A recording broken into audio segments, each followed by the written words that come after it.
Welcome, everybody.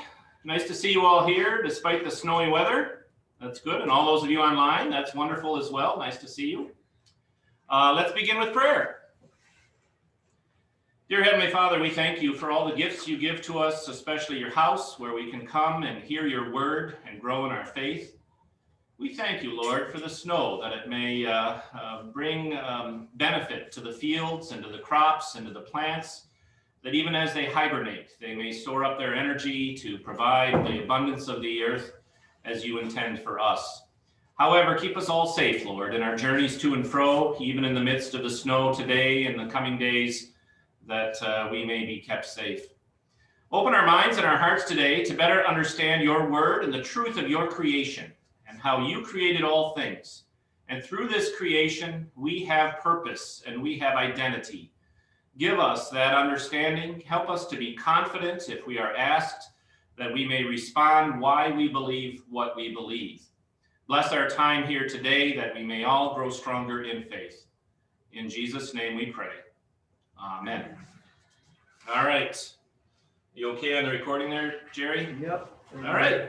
So today it's chapter 4, creation. Last week, you may remember we talked about evolution and some of the scientific problems with evolution. Today, we're going to focus more on creation and some of the evidence and support in favor of creation. There's 2 handouts up here if you don't have them. And for those of you online, I'll have lots of copies. You can pick them up during the week or whenever you're here next. I'll have them for a while. They'll be on the front counter here in the all-purpose room. So first, let's skim through chapter 4. So there's some good stuff here. Page 29, all right? The latter half of that first paragraph on page 29, chapter 4 is, does creation explain the world? So a Christian could reply, there is a God, since an orderly world exists and moral order exists in this world. In other words, who, other than God, made everything working in precise order, as well as making humans with a sense of right and wrong. These are my first 2 answers as go-to answers. If somebody says, well, can you prove God exists? And my response would typically be, well, yes, I can. There is some evidence if you'll believe it or accept it.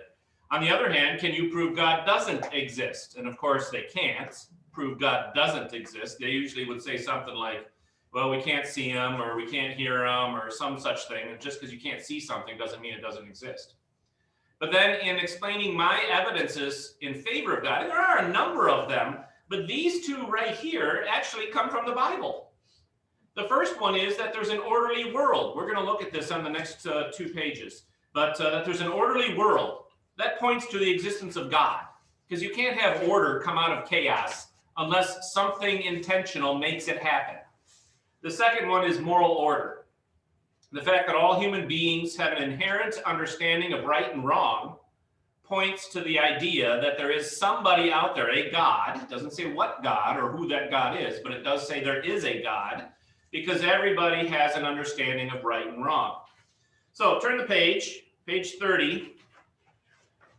The top one, the top little smudge there, that little highlight bar, the natural knowledge of God comes from creation and our conscience. Those are the 2 that come right out of the Bible. So I would say that's a number 1 and a number 2. First 2 reasons, evidences that God exists, that creation and our science. Creation, because there is order, that shows that God exists. 2 handouts right there, if you want to grab them real quick. And I'm skimming through chapter 4 right now. No problem. All right. And we're going to touch on those in just a moment here. Next, though, is cosmology is the study of the universe's workings. Whatever begins to exist has a cause. There again is a natural scientific understanding. Something that begins to exist has a cause. Did the universe begin to exist? Yes. So what was that cause? God. Now, of course, an atheist will try to trick you and say, well, where did God come from? Where is God's beginning? Well, and that's where it's beyond our human ability to understand. God doesn't have a beginning. He always existed. We can't understand that. But nevertheless, that is a third evidence for God. So in the middle of page 30 there, Everything has a beginning. God created all things. Okay. So I would put a number 3 there, the third evidence for God. Then the next one, the next paragraph there says, teleology is the study of design and purpose. Everything has a purpose. That would only happen by design. Things don't happen like that randomly, but things have a purpose. And when you look at nature and when you look at creation and how everything has intent and purpose and design, again, that points to the idea of a God. Now, that's very close to the natural knowledge of God from creation as number 1. So I would say that's kind of the same as the first one that we mentioned up there. And this is mentioned on the top of page 31. There's the quote from the Bible, Romans 1:20. You see it right there. Paul says, for his invisible attributes, namely his eternal power and divine nature, have been clearly perceived ever since the creation of the world in the things that have been made, so they are without excuse. So an atheist shows up on Judgment Day at the gates of heaven and says, let me in, and God says, you didn't believe in me. And he says, well, how was I to know that you existed? And he says, by looking at creation, Paul says. By looking at creation, you see the orderliness of creation. That shows God exists. You have no excuse. So there is no excuse for any humankind, I would say. So again, that's one of the strongest things. And the analogy that we use against evolution is if you take a shoebox and fill it full of watch parts, and it's a chaos, a mess inside that shoebox, and you shake the shoebox for 4 billion years, and then you open the shoebox and there's a working watch all put together and on the correct time, no less. That's the analogy of what evolution would claim. That order comes out of chaos naturally, randomly, on its own. It doesn't. It takes a designer. And so people are without excuse. And then the other reason that Paul cites, which also goes back to reason number 2 that God exists, is the moral law. So you see it on that little inset on page 31. For when Gentiles who do not have the law, that means God's law, they don't know God's law, who do not have the law, by nature do what the law requires, they are a law to themselves, even though they do not have the law. They show that the work of the law is written on their hearts, while their conscience also bears witness, and their conflicting thoughts accuse or even excuse them. So even people who have never heard of God and don't have God's law and don't have an understanding of the moral law of God or the 10 Commandments, yet they still know it's wrong to murder, and it's wrong to steal, and it's wrong to disobey your parents. They still know that. So they have God's law written upon their hearts. They have a conscience. They know. That's evidence that God exists. And then further, Paul says here, it's kind of interesting. He says their conscience bears witness to them. The fact that they would have a guilty conscience when they do something wrong, again, points to God. And what does their conscience do? It either accuses them or excuses them. So when we have a guilty conscience, this applies to all of us. A little lesson for the day, maybe. When you have a guilty conscience, you did something wrong and you know. Either it makes you feel bad, it accuses you, and you figure, oh, I better go and apologize, or I better make it right if I can, or I better repent to God, which should be done for all sins, of course. So it accuses you. Or it excuses you. You say, it was no big deal. Oh, they did it to me first, so it was all right that I did it to them. You make excuses, right? So when you have a guilty conscience, one of two things happens. It either accuses you and motivates you to action, or it excuses you and you ignore it. But there's a problem with ignoring your conscience for too long, because then you deaden your conscience and it no longer works. People ask me at other points in time in other Bible studies about, well, what about criminals who just continue in their criminal ways? Don't they have a guilty conscience? And I usually say they did, but they've committed their crimes for so long that they've deadened their conscience and no longer feel guilty. That's a problem. And that can happen to all of us too, in whatever sins that we struggle with. All right. So there's 3 very good evidences for God, very distinct evidences for God. They're kind of philosophical evidences, but nonetheless, God exists, and there's 3 reasons why.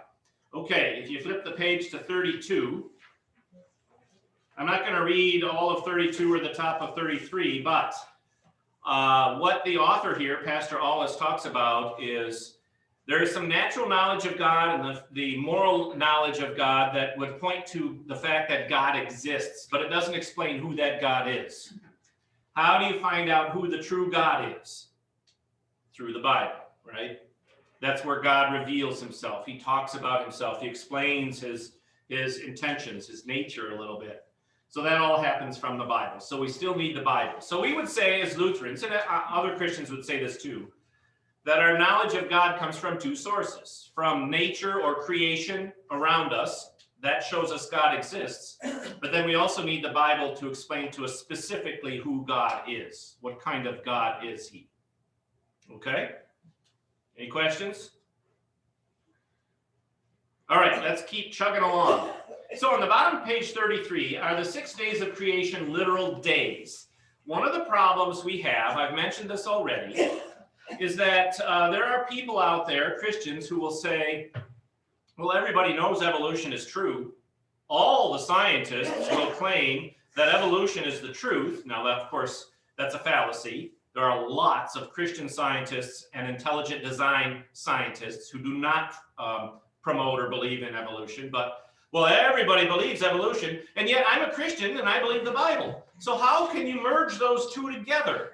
And one way they do it is by saying, well, God created using evolution. And he did that because the 6 days of creation, each day was a long eon of time. Okay, so 6 days. And if each day was 1,000,000 years, well, that would be 6 million years. Because after all, 1 day is as 1,000 in the eyes of God, and 1,000 is as 1 day, right? It does say that in the Bible, by the way. It's a poetic comment, not a literal comment, but it's a poetic comment. So they say, well, it must be 6 days. So here's one of the ways they explain that, and I'm going to counter-explain that. One is by looking at the word day. The Hebrew word is yom. I think it's in there in that writing there on page 33 somewhere. Yeah, the Hebrew word for day is yom. And it translates very well because yom means day, just like day in English, and it can have 3 different meanings. So in English, we would say day can have 3 different meanings. We would say, back in the day, when there was only horse and buggy, people had to respect their animals more and take care of their horses because that's the way you got around back in the day, you see? So that word day there is a reference to what? An era of time, you know, a century ago and for a century that existed a century ago back in the day. Day can also be used to mean daytime versus nighttime. You can only work out in the fields during the day, meaning when it's light out, okay? Day can also mean, both in Hebrew and in English, a 24-hour day. 2 days from now will be Tuesday. You know, that's 48 hours or 24 hours. Now, we count days, 24-hour periods from midnight to midnight. That's kind of on the Roman calendar, if you will. The Jews counted 24-hour days from when to when. You guys remember? Some of you do, I'm sure. Sundown to sundown. Right, exactly. Sundown to sundown. But it's still 24 hours, either way. Whenever you start the day, count the day as having started. So again, the proponents of God, of the idea that God would use evolution will say, well, see, day can mean an era of time. Well, I should have looked up the stats. I didn't, but I remember reading somewhere that some biblical scholar looked up every occurrence of the word yom in the Old Testament Hebrew, and there's hundreds of them, and then cataloged them by how they were used. And over 90-something% day meant a 24-hour period. And another 6 or 8% day meant daylight versus nighttime. And in only a handful of cases did day, or the word yom in the Hebrew, mean an era of time. So it's really a minority of the time. And by the way, every time that occurred when yom was used in that way in the Old Testament, It was in the poetic areas, the Psalms and Proverbs, which are poems. So again, it's more figurative. So first of all, claiming that yom means huge eras of time is a little bit out of context. But we have more important ways to refute this. Let me call up on a share screen here. I didn't get this one ready yet, but I will real quick. We're going to look at Genesis chapter 1. Let me go to Bible Gateway. Okay, Genesis chapter 1. Is this on the screen, Jerry? Or I need to share it? You need to share it. Okay. All right, let's see. I'll go back to here. No. Should be at the bottom of your screen. Go down to your bottom of your screen. Whoops. No. There you go. Share screen. Share screen. There we go.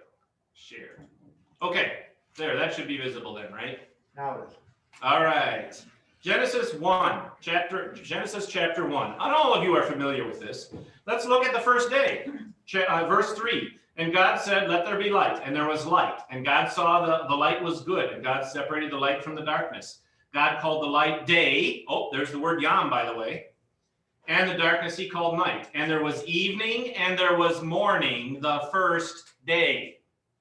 There's some very specific grammar being used there in the Hebrew, which fortunately translates into the English. There was evening and there was morning. What is that a reference to? A 24-hour period, evening and morning. By the way, this is why the Jews count days from sundown to sundown, evening and morning. Curious that Moses didn't record for us here that there was morning and evening. He says there was evening and morning. But nonetheless, 24-hour day. And then he says the first day. And actually in the Hebrew, it's the actual number. It's the number 1. The word for the number 1 is there. And when you get to the second one, it's, and God called the expanse heaven, and there was evening and morning the second day. And again, it's the number. So if you're talking about using the word yom to refer to an era of time, you don't say the first day, the second day, the third day, do you?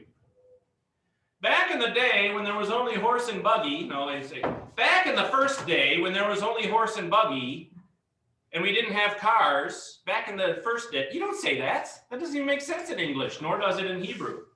So by saying the first day, the second day, and secondly, by saying evening and morning, very clearly pointing to these are 24-hour days. The grammar is clear, and fortunately, it translates into the English very well.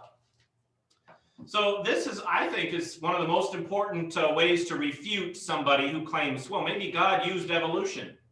No, he didn't. 24-hour days. He created in 6 24-hour days. Okay? All right. So back to the book. So we're on page 33. So there we go. Talking about days, those literal days. If you turn the page to 34, the word for day and context show that the Genesis days are literal days. Yes, we absolutely would believe that. That's the little highlight bar there. And then on the bottom, other parts of the Bible also refer to a 6-day creation account. 6 days shall you labor and do all your work, but the 7th day is a Sabbath to the Lord. For in 6 days the Lord made heaven and earth. You see it right above, near the bottom of page 34. There are other places in the Bible that talk about 6 days. Now, 6 days shall you labor. Is that 6 eons of time you shall labor? Boy, I hope not. We'll all get awfully tired, won't we? Till we have that 7th eon of time. No, those are 6 24-hour days. Sometimes it feels like an eon, doesn't it? Pastor, if we were eon days, we would be flying off the Earth because the Earth wouldn't be spinning at the right rotation. Okay, why is that? Because if an eon, the Earth goes around to create a day. Oh, yeah. So we would fly off because we wouldn't have gravity at the right speed. The Earth would be spinning too slowly. Right. Ah. Well, certainly if the Earth spun too slowly, yes, there'd be an issue there in terms of natural scientific laws. That's true. I suppose somebody would say, well, when Moses talks about days here, he's talking about eons. But then when God talks about 6 days, then the days there means 24-hour days. But see, now you're using the same word in two different contexts. So you're getting wrapped up in the grammar there. So yeah, that is a problem. Okay, so that's the end of page 34. Let me go to page 35. How old is the Earth? Do you want to stop sharing? Oh, stop sharing? Yeah, I guess I can stop share. Stop share, there we go. How old is the Earth? I've put it away for the moment, but I'm going to get it out. There's a giant timeline back there, which my son Elliot got as a souvenir from the Creation Museum. I've used it in the past in a Bible study, so some of you may remember seeing it. After class, we'll get it out and unfold it. It was put together by some Christian historian back in the middle of 1800s. Okay, so it's a little bit old. But what he did is he took all the events of the Bible and all the genealogies and added up their ages and worked backwards. And many biblical scholars have done this, by the way. And you end up with the Earth being about 6,000 years old. Depending on which biblical scholar, and if you look at some overlap and they quibble about some of the time spans of certain patriarchs, maybe 7,000 years, maybe 8,000 years, I don't know. Frankly, I don't care about that. The point is somewhere around 6,000 to 8,000 years old, okay? And it's interesting, by the way, if you want to look at that timeline after the Bible study, it shows there's Adam and how long he lived. And then, of course, Cain and Abel, Cain killed Abel. So then there was Seth. And how long did Seth live? And you see how long they lived to see their great-great-great-great-grandchildren in many cases, because they lived so long back then, okay? But it's interesting. So you count backwards and you end up with about 6,000 to 7,000 years, generally, is how old the Earth is. So somewhere around 4,000 to 5,000 BC is when the Earth was created. Not very old, is it? Well, of course, evolutionists will claim the Earth is, anybody know right now what their current claim is? I can't count that high. You can't count that high? It was like 4.5 billion years, but I think they've upped it in the past decade or so, some evolutionary scientists. I think now they claim the universe is like 8 billion years old, something like that. I don't recall. But really old. Well, why do they say it's really old? Because they're trying to make the excuse that you take a shoebox full of watch parts and shake it for long enough, it will turn into a watch. That's why. Well, it's sort of maybe easy to convince somebody that that's believable if you have enough time. So you have huge quantities of time and you say, okay, so then something could evolve out of nothing. That's what they're saying, that something evolved out of nothing. Remember last week on all of the issues that we talked about with evolution. Okay, on page 36, here's one of the problems that evolutionists have in dating the Earth as being old. It's radiometric dating. And you see right in the middle of that first paragraph, he talks about some assumptions. These are well known, that when you almost all rocks have some level of radiation in them. So scientists can look at the level of radiation and how quickly it's decaying and make an estimate of how old the rock is. There's a problem. You have to make some starting assumptions. And right there where you see the numbers, he says these assumptions include the following. Number 1, it's possible to know the initial amount of the element to be measured. 2, nothing has contaminated the element. And 3, the decay rate has remained constant. So they take a rock and they say, okay, it has this amount of radiation in it and it's decaying at this rate, and you work backwards. Therefore, this rock is 4 billion years old. Well, the problem is, how much radiation started in that rock?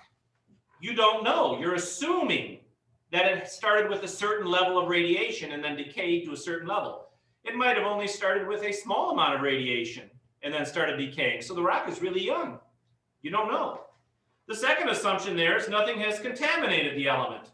If that rock were sitting in ocean water, it might have absorbed or released some of its radiation into the surrounding water. So it might be contaminated. So you can't necessarily say, okay, therefore this rock is so old. And the third point there, the decay rate has remained constant. It's known that radiation decay occurs at different rates under different conditions. So if the atmosphere is a different condition, it might decay faster or slower. So therefore, how can you look at a current rock and say, okay, it's got this much radiation and it's decaying at this much rate, therefore the rock is that old? You're making all kinds of assumptions to do that. And to further prove the point, there is a story, I don't think he mentions it here in the book, but I've read about it. There's a story of like some creation scientists who took a brand new rock. It was formed by some lava coming out of a volcano, Mount St. Helens or some other such volcano. And they took this rock. It had just been formed from molten magma that had just been spewed forth from a volcano. So it was a brand new rock. And they took it to a lab and asked them to radiometric date this rock. How old is the rock? And of course they came back, oh, this rock is 3 billion years old. And they said, no, it's a month old. It just came out of that volcano. So it just kind of proves the point. The reason I would bring this up to you and make you aware of this, you don't have to remember all the technical problems with radiometric dating, but remember that there is problems with radiometric dating. So if somebody tries to have a discussion with you and say, well, look at the scientific labs, they date all these rocks to being 3 billion years old. How can you claim the Earth is only 6,000 or 7,000 years old? And your answer can be, radiometric dating is very unreliable. It's not dependable. It's not. Then you can go back and look it up in the book if you want. Remember these reasons why it's not dependable. Okay, yeah. Where do dinosaurs fit in with all this? We're going to have a whole chapter on dinosaurs coming up, but I'll give you a short answer now. Okay. God did create dinosaurs on the 6th day along with all the other land animals. And what happens periodically to a group of animals if they don't have enough to eat, or if they're beset by disease or natural disaster, what often happens to some animals, like the dodo bird? They go extinct. So the dinosaurs did exist. They're actually listed in the Bible. They don't use the word dinosaur because the word dinosaur wasn't invented until the 1800s. But dinosaurs are mentioned in the Bible. We do believe they exist. And what happened is, sometime after Noah's flood, they went extinct. So man, as we know him now, what we look like now, 10,000 or 6,000 or 7,000 years ago, we existed with a dinosaur at Yes. that time. Yes. And we weren't Neanderthal or Nope. anything like that. Nope. There have been some fossils that have been found of fossilized footprints, of human footprints right next to dinosaur footprints. Also, if you look at some of the cave art of people who lived in caves, not Neanderthal caveman, because that's a little bit of a fallacy, but just people who lived in caves, and like in France someplace, and they show them hunting, they show diagrams of them hunting dinosaurs. So dinosaurs did coexist with humans, yes. And we'll see some evidence for that when we get to the chapter. Okay, so much more about dinosaurs coming up. All right, so on page 37 and beyond, the Genesis account of creation and Jesus. So day 1, God made light, but he didn't make the sun yet, did he? Curious, have you ever thought about this? Here's a little side lesson, a little field trip, side field trip for our minds. God made light, but he didn't yet make the sun, moon, and stars. Why would he do that? What does that indicate? What does that mean? He's all powerful. Well, it means he's all powerful, yes. Do any of you remember from some of the Revelation accounts that when we get to heaven one day, there will be no more sun? Because why? God will be the source of light. Here at the beginning of creation, God created light even before there was a supposed natural source for light, being the sun. It's because God is the source of light. God is the source of life. God is the source of love. God is the source. That's an interesting thing to ponder. So on day 1, God made light, separated it from the darkness. On day 2, God formed the earth, and it was a ball of water. So he formed the oceans and the atmosphere. On day 3, God made the land emerge out of the water. So a giant continent along with the plants that were on it. And then on day 4, God made the sun, moon, and stars. Oh, and look, that relates to making light. Light, and now on day 4, sun, moon, and stars. On day 5, God made fish and birds. Oh, look, day 2, he made water and the oceans and seas. And on day 5, he made fish and birds. Oh, those relate to each other. On day 6, he made humans and animals, land animals. Oh, and look, on day 3, he made land and plants. Do you see order there? There's purpose and order in that. Our God is a God of order and purpose. That, again, points to the existence of God. Okay?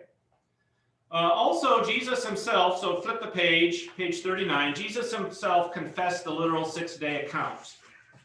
It's on the bottom of page 38. You see a little quote there from Mark chapter 10, verse 6. Jesus says, "From the beginning of creation, God made them male and female." Now, if the 6 days were eons of time, then Adam and Eve would not have been made at the beginning of creation, right? But if the 6 days were 6 literal days, 24-hour days, then you can claim that Adam and Eve were made at the beginning of creation. They were made at the end of the first week, right? Yeah, Bob? The question is then, where did time begin? Where did time begin? That is a good question. I don't have a solid answer for you, but I would say with day 1. That's when time began, when light began, because there was evening and morning the first day. So when God created light, at the same time he created time. But he created time before the sun and the moon were born. Correct. Interesting, isn't it? So the sun and the moon began to rotate around the earth, and the earth began to rotate around the sun on day 4, and they were made to relate to the time that God had already created. Right? Yes, that's an interesting thought, and I think that's absolutely correct. Yep. Pastor, Yeah. it said he made male and female, not gay people, not. yeah, that's true. Right.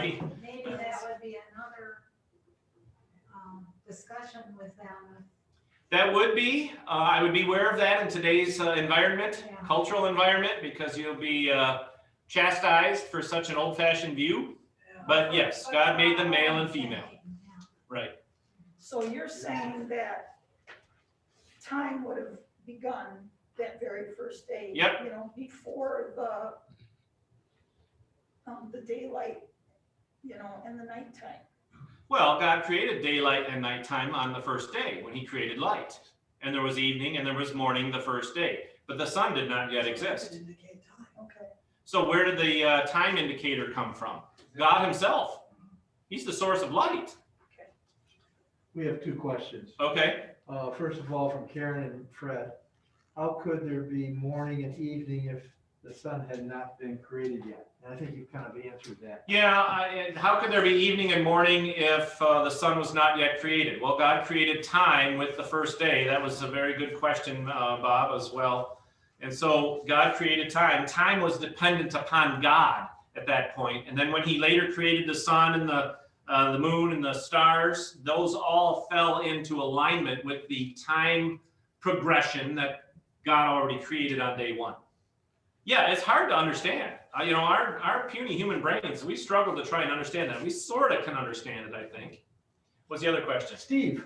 Is it appropriate to think that there was always time, but we just started measuring it in the context of what we know as a day at the beginning of creation? And then when we are in heaven, we won't measure it anymore, but time will be eternal.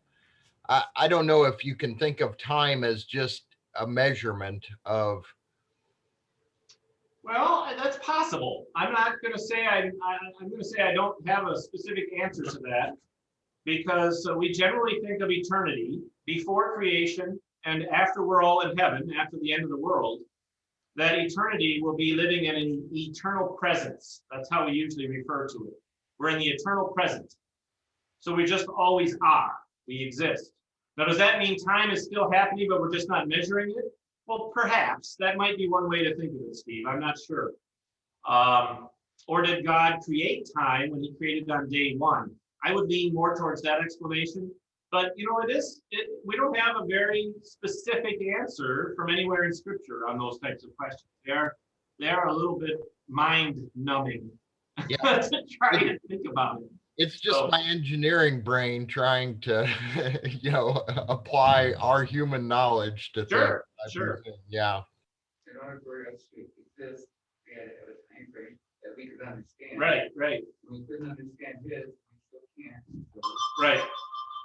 I would tend to say that that God probably created time when he created light on day one, rather than time having existed prior to that, but just not being measured. But I won't say I don't know for sure. So that might be right, Steve. But we'll find out when we get to heaven one day, won't we? All right. So we were on page 39. Jesus confessed the literal 6-day creation account. Oh, that's the end of the chapter. Good, because we got to get on to our handouts. So if you guys have the handouts, the first one I want to look at is the one titled "The 10 Best Evidences from Science That Confirm a Young Earth." Now, I left the tagline on the top there. This is from answersingenesis.org. Some of you may have heard of them. They're creation science promoters. They believe and promote in creation science and creationism, as per the Bible. And these are some very specific scientific evidences that point to a young Earth. So again, you don't have to understand the ins and outs of these, but just know that they exist. And I'm going to try and touch on all of these in real quick, 5 or 10 minutes total. Number one, very little sediment on the sea floor. Oh, by the way, if you go to this article, you can type in that website address and go there. All of these 1 through 10, they're a hot link. So you can click on there and you'll get a whole article about that one topic. So I just printed out the summary for you on this page. So number one, very little sediment on the sea floor. There is like dust in the water all the time, and it's constantly settling out. So if you ever go to an inland lake where there's no beach around the edge and you step off the edge of your dock or your boat, what happens to your foot quite often? You sink down about a foot till you hit some firm ground. It's like mucky, squishy on top. That's sediment. Well, the ocean floor has that too. And scientists can measure how quickly that sediment is growing on the ocean floor. It's getting a little bit thicker and a little bit thicker every decade. So if you work it backwards and you say, okay, well, if the sediment on the ocean floor is this thick and it's growing this much per decade, and you work it backwards, you'd end up with, oh, well, there's only about 6,000 or 7,000 years worth of sediment on the floor, sea floor. Well, that makes sense to us, but how does an evolutionist explain that? They can't. Okay, another one is bent rock layers. I have some pictures here to show you. Bent rock layers. So let's see. Here's the first one. Share. Is it being shared on the screen there? Yes. All right. You see how this, you can see the bends in the rock. You can find these all over the world. You can see them in the Grand Canyon, for instance. There's a whole bunch of layers of rock, sedimentary rock, that all is parallel and bends. Let me show you another one. I got 2 more to show. There's lots of these, in fact, that we could look at. All I had to do was Google it. Here's a very obvious one. Look at that one. It kind of goes up in a hump in the middle. It goes like this. All those parallel layers. Let me show you one more and then briefly talk about it. Here's a good one, I think. Here. Okay, there we go. Look at those layers, how they go like that. And this is on the side of a mountain. I think this one is somewhere like in Scotland or someplace. And there's even like a little walkway or path or park or something on the top. See the fence there and a little structure? So it's like half the mountain caved in, and now all of a sudden they've got all these layers. And you look at these layers, and some scientists, evolutionary scientists, would claim, well, each one of those sedimentary layers was laid down after 1,000 years or 5,000 years, whatever they claim. So each one of those layers is another 5,000 years old. Well, if that's the case, how do they all get bent and laid down in parallel like this around this curved shape? Because if you think about it, the very first one, if it were bent in that way due to an earthquake or something, and so it's bent like that, then the next one would get laid down, the next layer of mud and sediment would just be kind of on the little flat spots. It wouldn't be parallel all the way through the shape, right? So, and then the next one on top of that would be laid down. So you'd have, if it's like a shelf like this, you'd have a little bit here, and a little bit here, and a little bit all the way up. You wouldn't have these layers like this. Now, how could this happen?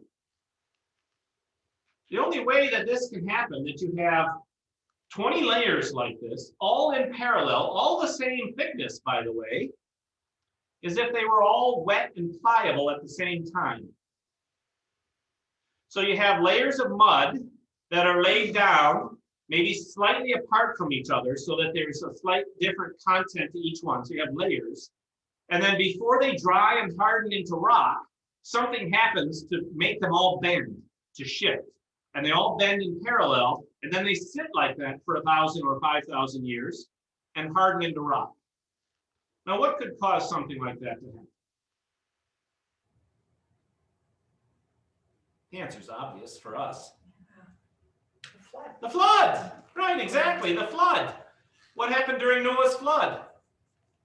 Cataclysms, earthquakes, layers of mud getting thrown out, springs coming up from underground, the rain coming down, earthquakes were happening, volcanoes were shooting off, and you get these layers of mud, and in the midst of that, there's an earthquake as the continent is breaking apart, and then you end up with these layers like this, all bent and curved, okay?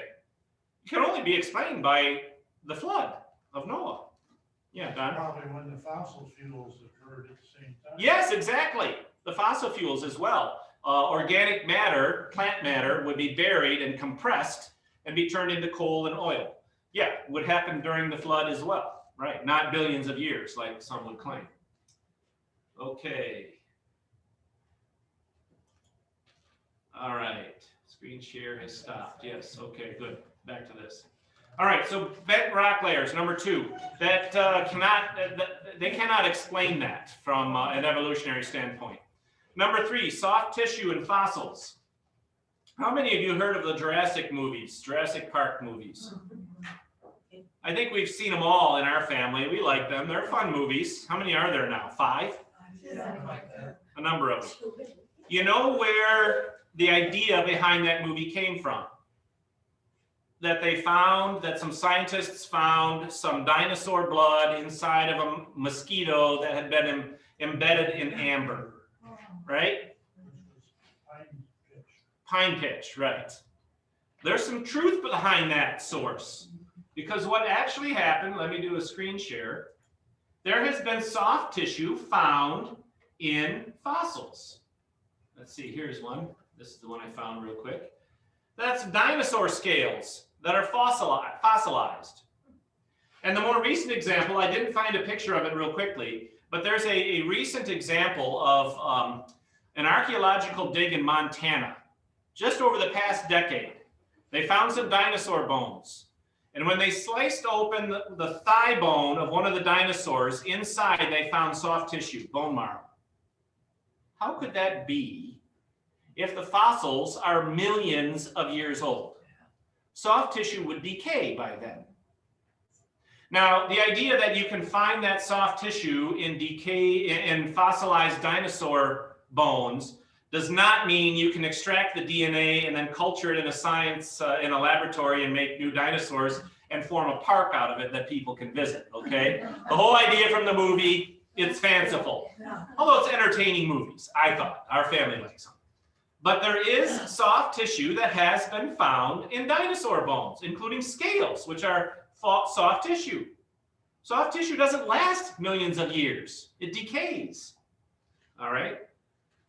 So, yeah, Don. I think they found a woolly mammoth that still had the hide on it, somewhere up north. Oh, yeah, sure, it could be. And it had undigested grass in its stomach. Oh, I believe that. I hadn't heard that story, but yes, find a woolly mammoth with having its hide on it, right? Its fur, right?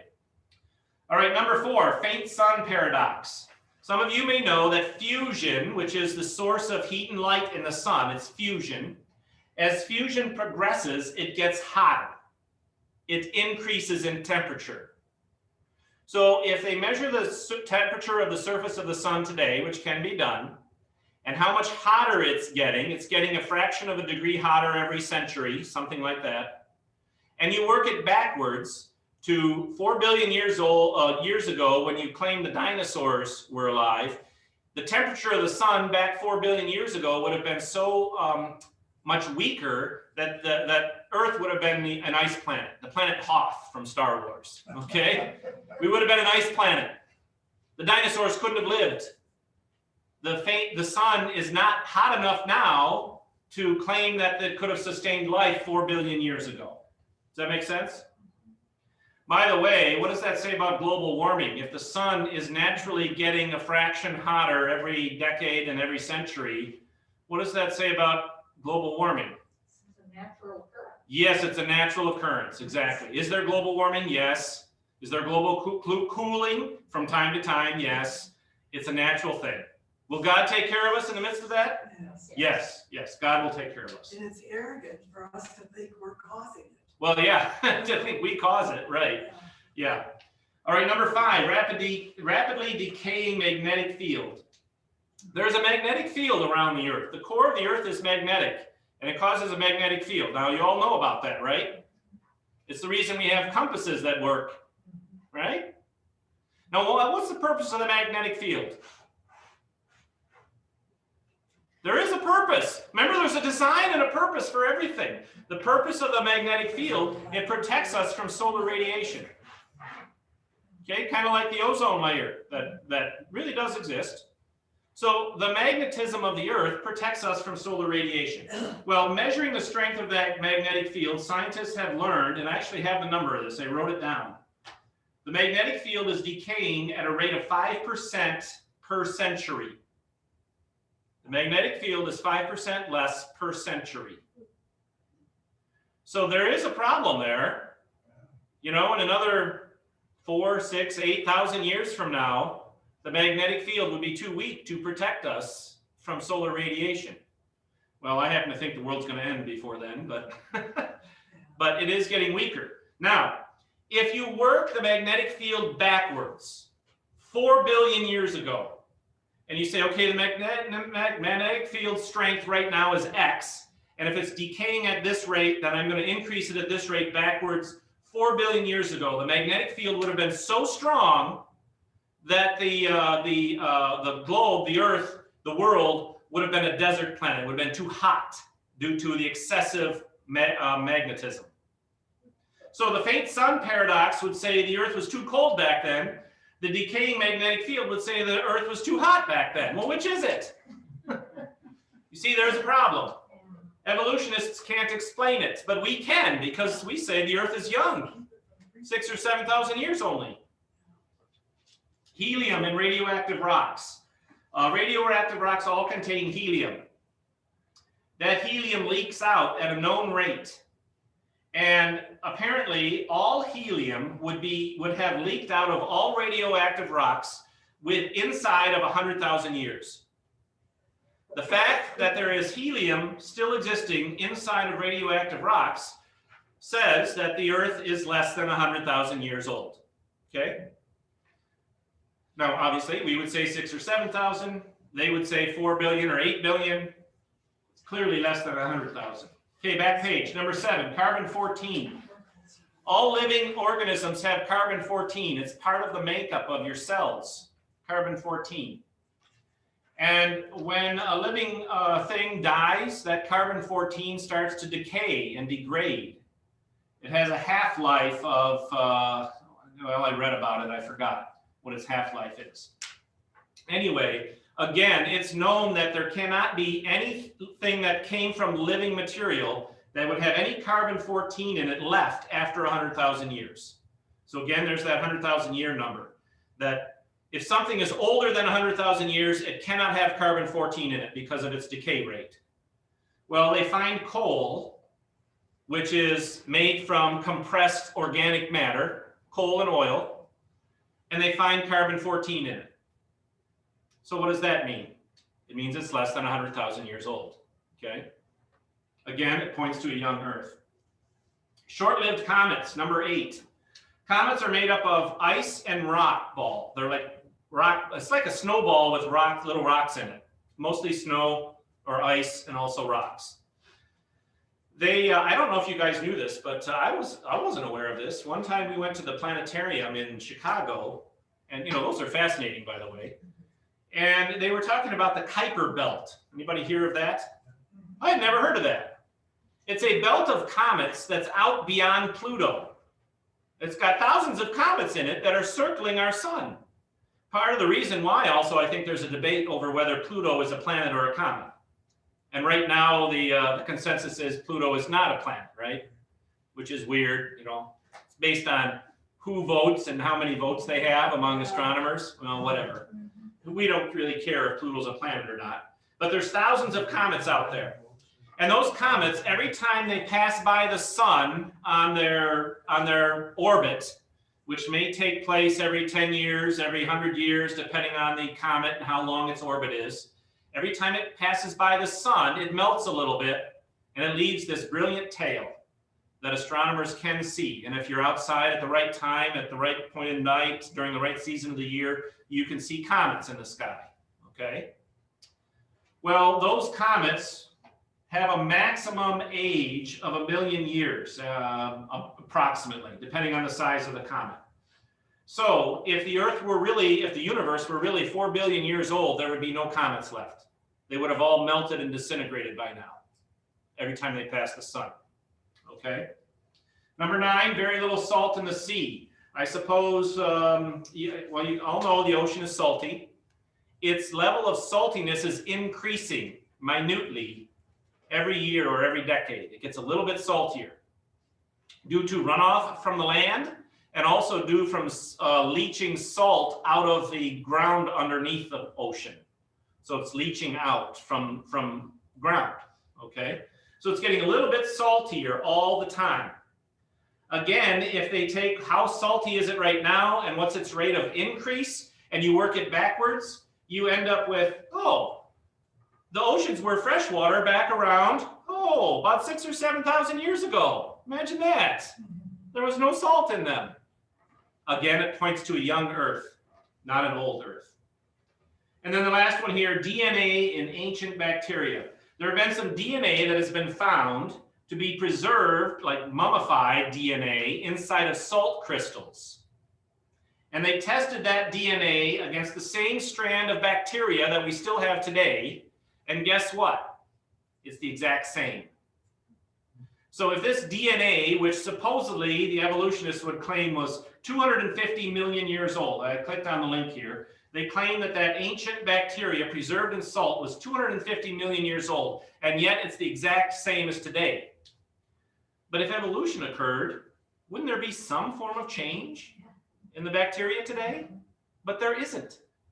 So again, that points to a young Earth. So there you go, a summary of some scientific evidences that point to a young Earth that evolutionists cannot explain. Wow, that took like 20 minutes. So let me try and get through this last handout real quick. Start on the side that says Darwin's Day. I put the book, these are from books. I put the book reference, I hand wrote it on the bottom, so if you ever want to get to it. Darwin's Day. Thousands of clergy have signed an open letter concerning religion and science. On the Sunday closest to Charles Darwin's birthday, these pastors eulogize him and endorse evolutionary science as compatible with the Bible. You know, they're celebrating Charles Darwin's birthday? Oh my goodness, right there, I'm kind of like, that's weird. All right, number 1, the Bible has absolutely no hint of evolutionary development. Forcing the days of Genesis 1 to mean ages can be done, but there's no support for that idea in the rest of Scripture, not to mention in the Hebrew grammar itself. Okay, we talked about that already. Number 2, evolution is not observed at all today. Empirical science is based on observation and verification. Nothing from bacteria to people is evolving into a higher order, period. Now, evolutionists will often cite examples which are not macroevolution, it's microevolution. Remember we talked about that last week. So don't get caught up in the language. If they say, oh yeah, we've observed evolution today. Okay, give me an example. And they'll give you the example of the moths or the bird beaks or whatever. And you say, well, that's not macroevolution, that's adaptation or microevolution. There's a difference. Now, the third one down, fossil data do not show any transitional forms. We talked about that last week. There's never been a missing link found. There's never been a fossil that's half this animal and half that animal, as it's transitioning. No such thing has ever been found. These last two are good, additional ones. God's character absolutely forbids evolutionary methods. God's holiness demands truth, and his omniscience demands perfection. He cannot know what is best and then create something inferior. So if God used evolution to create, that means God would say, oh, this is best. My ultimate goal is to create humanity.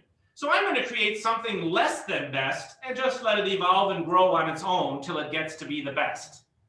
Would God do that? That's not the nature of God. God demands perfection in everything. And he created everything perfect from the very beginning. He didn't create something less than perfect and then just let it progress on its own. So that's a theological reason against the idea that God used evolution. And then the last one here, God's stated purpose for creating excludes evolution. The creation reveals the creator, gives authority to the message of Jesus, and is the foundation for the gospel and for worship. So in other words, God is the God of life. He is the source. He's the God of life. He's the God of light. He's the God of love. It all comes from him. What does evolution require? It requires death. Evolution requires death to progress. Survival of the fittest. So if you're not the fittest, you die out. So if God created in 6 eons of time, quote unquote days, and he started with evolution, then when did death start occurring? On day 1. But when did death come into existence? After sin. So if somebody, this is again a theological reason, if somebody says God used evolution to create, then you're saying that death came in before sin. Theologically, that didn't happen. Death came after sin as a result of sin. Okay? All right, and the rest of this handout, what is recent creation? We would say that you can kind of divide early life on the world into different categories of time. First, there was creation about 4,000 years ago. Part of that creation was a supercontinent. God created one giant continent. And then what happened during Noah's flood? There was upheaval and earthquakes, and it broke apart. And so people will say, do you Christians believe in the Pangea, where the continents broke apart? And I would say, yes. You know, you look at the globe and you see how North America and South America would kind of fit right around Africa and Europe. Yeah, I believe, and Australia would get tucked up right next to India in there. Yeah, I believe that. That all happened that broke apart in Noah's flood. So yeah, we believe that. So that was part of creation. God also created all the animals. I have one more screen share to show you very briefly. We're going to talk about this a lot more when we talk about Noah's flood. But here's the level of classification. Okay, is that on the screen? There? Yep. Maybe you guys remember kingdom, phylum, class, order, family, genus, species, right? God created animals, the Bible says, according to their own kinds. Exactly. Where does kind fit on here? This again is the argument that some evolutionists would use against creation. They would say, well, if Noah had to have 2 of every species on the ark, they wouldn't all fit. Well, a kind, according to this, would be the equivalent of a family. So one family of animals, for instance, are the feline family. That would include what? All cats. Another family of animals would be the canine family. That would be all dogs. Or the equine family. Horses, right. So God created the animals according to their kinds, which is the equivalent of family. I'm going to talk about speciation when we talk about Noah's flood, because all dogs are descended from one pair of dogs that they, after they got off the ark, did I explain this last week a little bit? The dogs come off the ark, one pair of dogs, that's all Noah needed. And they have children, puppies, and some of the puppies migrate north into Scandinavia. And what happens up there? The dogs that have short hair freeze to death. The dogs that have long hair, they're okay, they survive. And so they breed with themselves and end up being their own species, their own subcategory of dog called a husky or whatever. St. Bernards, I don't know, long-haired dog. Another bunch of dogs migrated south into Africa where it's really hot. And the dogs with long hair Okay, chihuahuas. They died off because they were too hot, dehydrated. So the short-haired dogs survived because they're cooler. And so they ended up becoming their own species. They just intermixed, interbreeded within themselves. That's where speciesization came from. How do you know there was only one pair of dogs? I don't know. Because Noah was only to take one pair of every animal, every kind of animal. And when you look at families on this chart, two animals within the same family are able to breed with each other. Two animals in the same order are not able to breed with each other on this biological chart, okay? We'll go over this a lot more in the coming weeks when we hit Noah's Ark, okay? Yeah. Somewhere in there, the early man, caveman thing fits in there in this puzzle. You get into that at all later on? We will get into that. Early man is just man. There is no such thing as Neanderthal man. People think Neanderthal man is the missing link, but when they test the DNA, it's just a human. It's not half ape, half human. It's just a human. Now, if a human doesn't have the right nutrition, if you don't have vitamin C and you're a sailor on a British sailing ship, what happens? You get scurvy.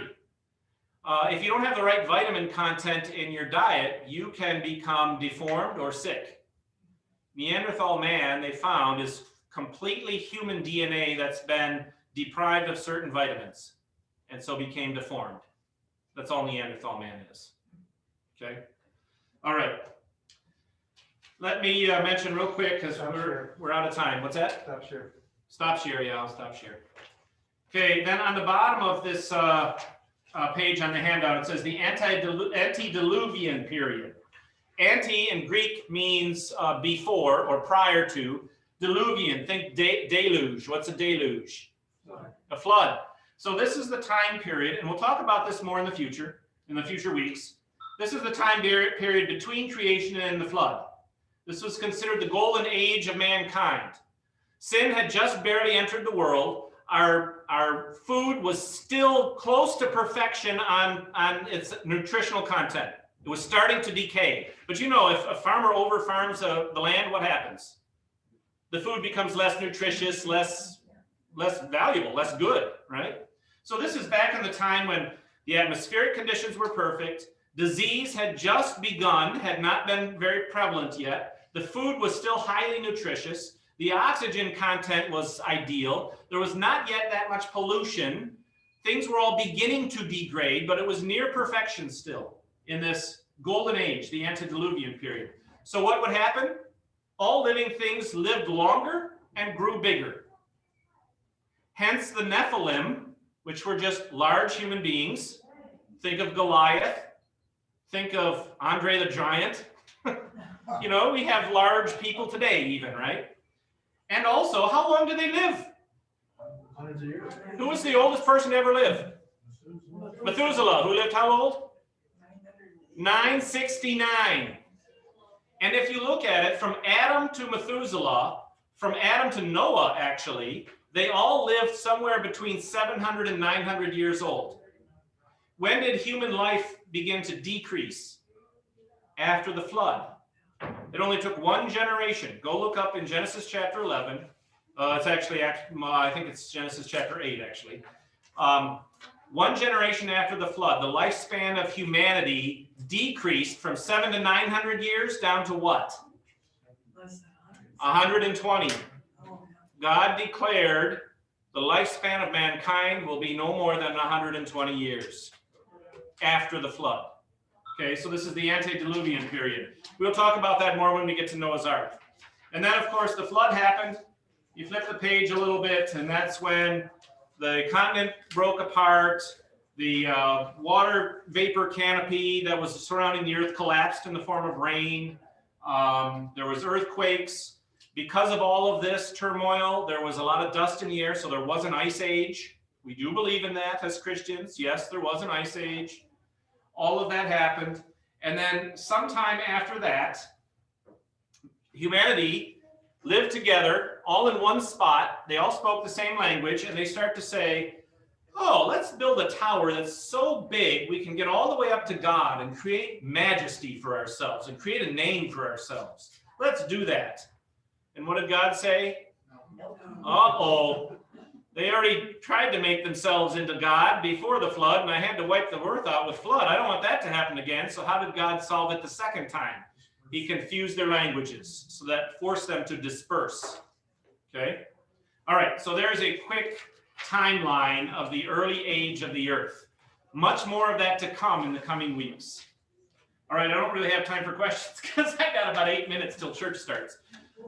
So let's rise and close with the Lord's Prayer. Our Father, who art in heaven, hallowed be thy name. Thy kingdom come, thy will be done, on earth as it is in heaven. Give us this day our daily bread, and forgive us our trespasses, as we forgive those who trespass against us. And lead us not into temptation, but deliver us from evil. For thine is the kingdom, and the power, and the glory, forever and ever. Amen. Thanks, everyone. Have a good day. Thank you.